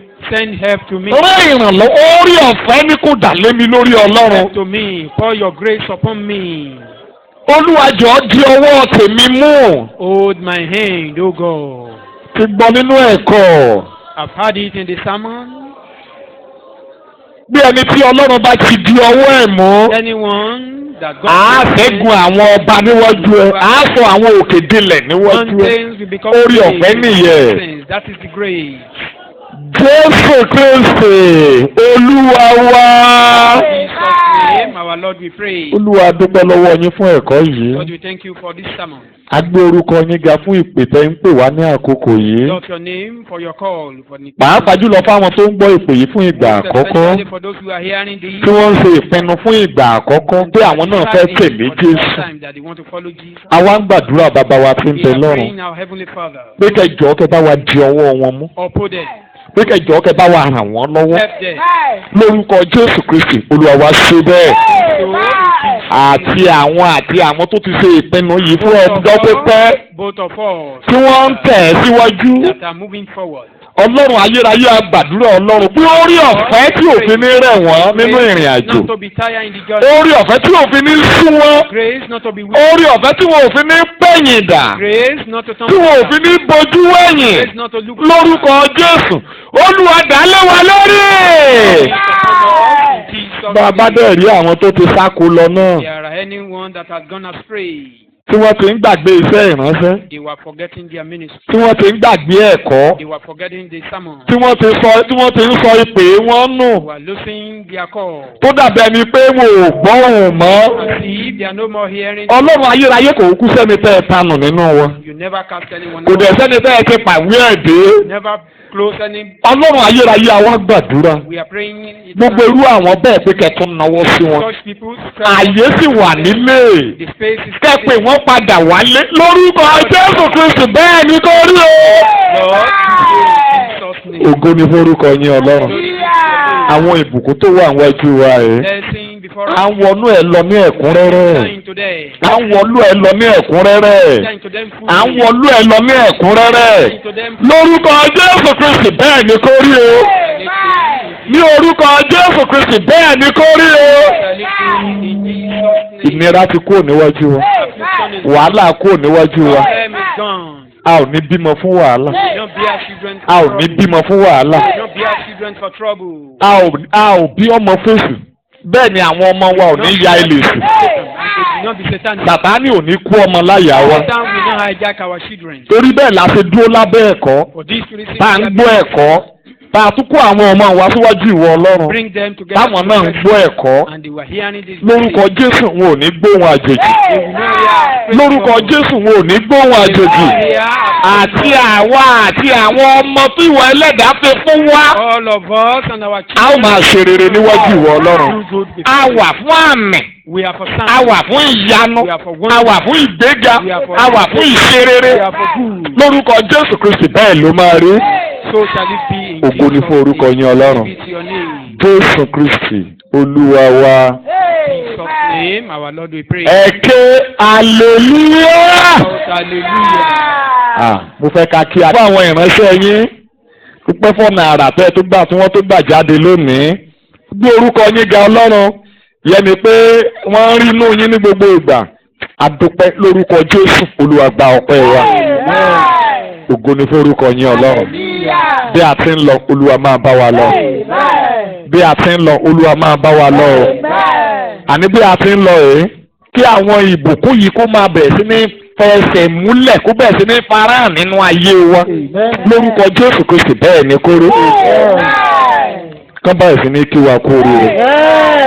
Kán bẹ̀rẹ̀ sí ní bá wa dáwọ́ ìdùnnú. Bẹ́ẹ̀ ni kórè. Ògo ni forúkọ yín Ọlọ́run. Ògo ni forúkọ yín Ọlọ́run. Jésù Kristi Olúwa wa.